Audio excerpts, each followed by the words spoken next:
Bonjour à toutes et à tous et bienvenue dans Le Fil d'Actu, le podcast qui porte un regard philosophique sur l'actualité. Par Alice de Rochechouart.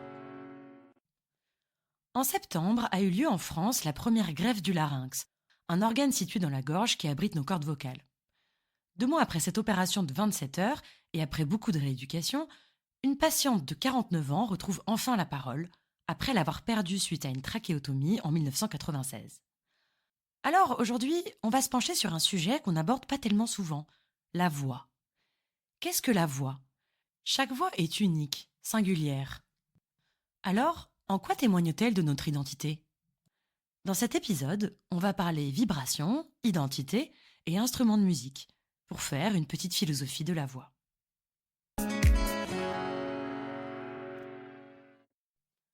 Tout d'abord, qu'est-ce que la voix ? La voix, c'est le son produit par la vibration des cordes vocales. Les cordes vocales, ce sont des muscles situés dans le larynx. En réalité, ce ne sont pas du tout des cordes. Moi, je trouve que ça ressemble plutôt à des portes d'ascenseur qui peuvent s'ouvrir et se refermer. Quand nous expulsons l'air que nous respirons, nous faisons vibrer nos cordes vocales, ce qui produit du son. Comme les cordes d'une guitare, qu'on fait vibrer pour produire de la musique. Ensuite, le son arrive dans notre bouche, et nous modelons ce son avec notre langue et nos lèvres, afin de produire des syllabes et des sons différents. Là encore, on peut faire une comparaison avec un instrument de musique.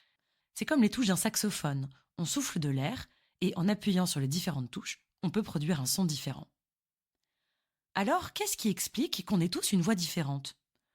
D'une part, la longueur des cordes vocales, qui est fixe et héréditaire. C'est ce qui fait la hauteur de la voix. Plus les cordes sont courtes, plus la voix est aiguë. C'est ce qui explique que les enfants ont une voix plus aiguë que les adultes. Mais parmi tout ce qui constitue la voix, c'est le seul élément inné. Tout le reste, c'est notre environnement. Dès notre enfance, nous imitons ce que nous entendons. Et c'est pour ça que les voix sont différentes en fonction des pays, ou bien que nous pouvons avoir un accent. Les époques jouent aussi. D'ailleurs, les linguistes pensent que l'accent québécois ressemble au français du XVIIe siècle. C'est l'accent que les Parisiens avaient quand ils ont colonisé le Québec. Ensuite, l'accent parisien a changé, et celui du Québec beaucoup moins. Finalement, l'accent québécois, c'est un voyage dans le temps. Notre voix est donc le produit de notre histoire. À la fois la longueur des cordes vocales, ce dont nous héritons, ce qui est inné, mais aussi, et surtout, l'acquis. La manière de parler de notre entourage, notre ancrage géographique et notre ancrage historique.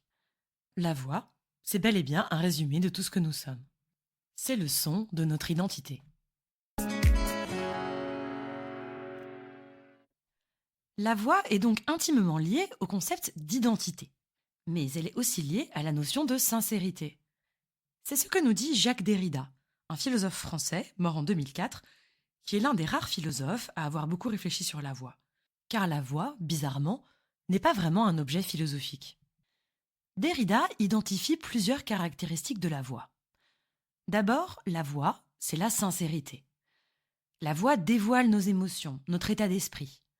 La voix peut être tremblante, assurée, petite, forte.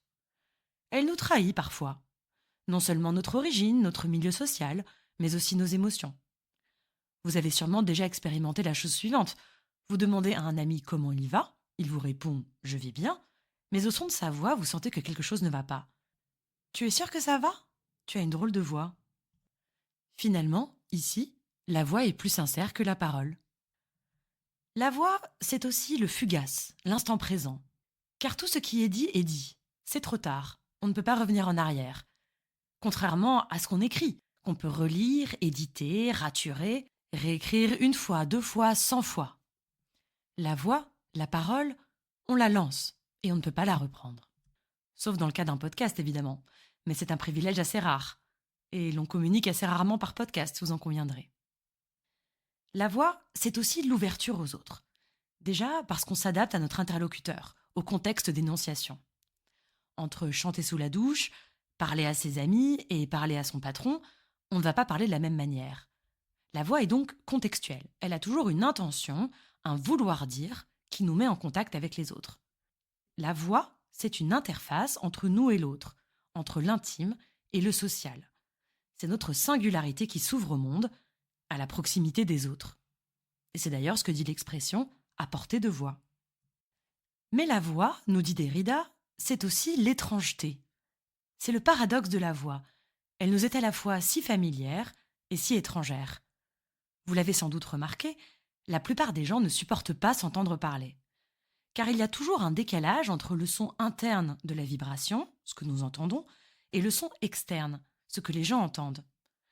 Notre voix, notre propre voix, celle que nous connaissons, ce n'est pas du tout la voix que les autres entendent. Or, ce décalage, c'est aussi le décalage entre la manière dont nous nous voyons et la manière dont les autres nous voient et nous perçoivent. Quand on s'entend parler, on ne se reconnaît pas, on a l'impression d'entendre quelqu'un d'autre. Eh bien, c'est peut-être la même chose pour notre personnalité tout entière. Il faut donc revenir sur la question d'identité. Qui sommes-nous ? Nombreux sont les philosophes qui se sont intéressés à la question de l'identité. Je vous propose aujourd'hui d'étudier ce qu'en dit Paul Ricoeur, un philosophe français contemporain. Ricoeur parle de soi-même comme un autre. L'idée, c'est qu'il n'existe pas un moi absolu. Nous n'avons pas d'identité objective évidente. Cela signifie qu'on ne se résume pas à la somme de ses qualités objectives. Par exemple, au hasard, être une femme, avoir 34 ans, faire 1,71 m, faire des podcasts, aimer les pains au chocolat et les plaids bien chauds. Selon Ricoeur, l'identité n'est pas absolue, définissable. Il y a toujours de l'autre en nous, de l'énigmatique, de l'étranger à nous-mêmes, qui échappe à notre contrôle et à notre compréhension. On le dit d'ailleurs parfois, on dit qu'on ne se reconnaît plus, qu'on se sent dépossédé de soi-même.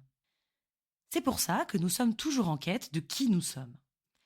Et nous faisons, tout au long de notre vie, la démarche de nous construire une identité, de donner du sens à qui nous sommes. En bref, l'identité est construite. C'est le récit que nous faisons de nous-mêmes. C'est ce que Ricoeur appelle identité narrative. Nous tentons de réconcilier ce que nous sommes, nos caractères objectifs, et qui nous sommes, c'est-à-dire qui nous pensons être tout au long de notre histoire. Revenons à la voix. La particularité de la voix, c'est qu'on peut la retravailler, la rééduquer totalement. D'ailleurs, c'est le thème de la pièce de théâtre Pygmalion de Bernard Shaw, qui a été adaptée en comédie musicale My Fair Lady, avec Audrey Hepburn. Dans cette pièce, une jeune femme d'origine modeste est prise en charge par un professeur de phonétique qui décide de rééduquer sa manière de parler pour la faire passer pour une lady. Toute la question porte sur l'identité du personnage principal. Est-ce que cette identité change en même temps que sa voix et le regard des autres sur elle ? Shaw propose une réflexion sur l'identité, telle qu'elle se constitue dans le fort intérieur de l'héroïne et dans sa relation avec les autres. Elle finit d'ailleurs par dire « La différence entre une lady et une fleuriste n'est pas dans son comportement, mais dans la manière dont on la traite. » Autrement dit, son identité narrative évolue car elle modifie une qualité objective, son accent, ce qui modifie qui elle est et surtout comment elle est perçue dans le monde. Ce livre nous montre qu'on peut donc changer sa voix et donc peut-être changer d'identité. On a beaucoup parlé de la voix, mais assez peu de la greffe. Lorsqu'on se fait greffer, on reçoit une partie du corps de quelqu'un d'autre. Alors, comment s'approprier cette partie du corps, qui est désormais à la fois à nous et en même temps étrangère à nous ? Le paradoxe de la greffe, c'est qu'elle est soi et autre en soi. Comment intégrer cette partie du corps dans notre identité ? Sommes-nous toujours nous-mêmes si nous nous faisons greffer une partie du corps de quelqu'un d'autre ? On peut ici faire référence à une expérience de pensée philosophique très connue, qui s'intitule le bateau de Thésée. Thésée, le héros de mythologie grecque, possède un bateau depuis des années. Ce bateau le suit dans toutes ses aventures, et il s'abîme régulièrement contre des rochers. À chaque fois, Thésée répare le bateau et change des planches. Si bien qu'au bout de quelques années, il n'y a plus aucune planche d'origine. Toutes les planches ont été remplacées. Alors, est-ce qu'il s'agit encore du bateau de Thésée ? Une autre version va plus loin. Si nous prenons toutes les anciennes planches du bateau et que nous en reconstruisons un nouveau avec, est-ce que ce nouveau bateau sera le bateau de Thésée ? Dans les deux cas, on a intuitivement envie de répondre non. Car ce que nous pressentons, c'est que ce n'est pas la matière qui fait notre identité, mais c'est la manière dont nous vivons et dont nous vibrons. Le bateau de Thésée est le bateau de Thésée, car c'est le fidèle navire qui l'accompagne dans ses aventures. C'est celui qui a été témoin de son histoire, et c'est celui que Thésée ressent comme étant son bateau.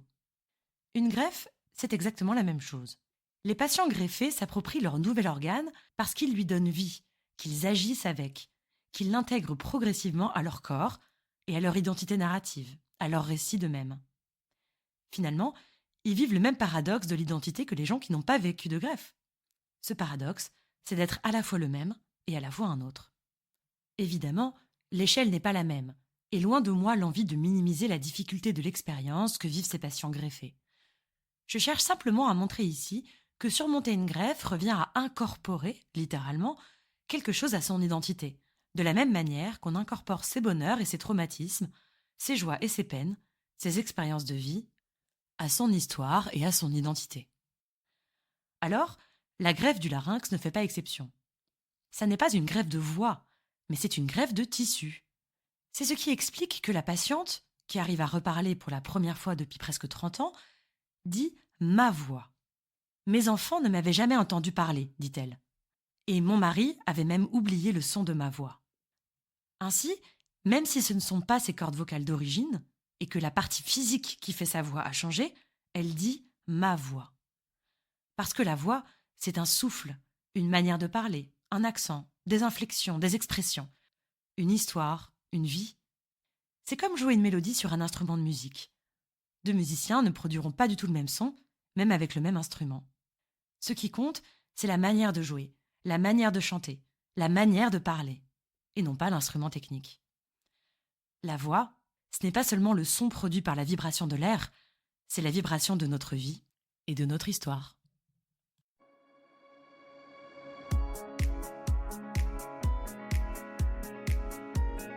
C'est la fin de cet épisode, on se retrouve bientôt pour un nouveau fil d'actu.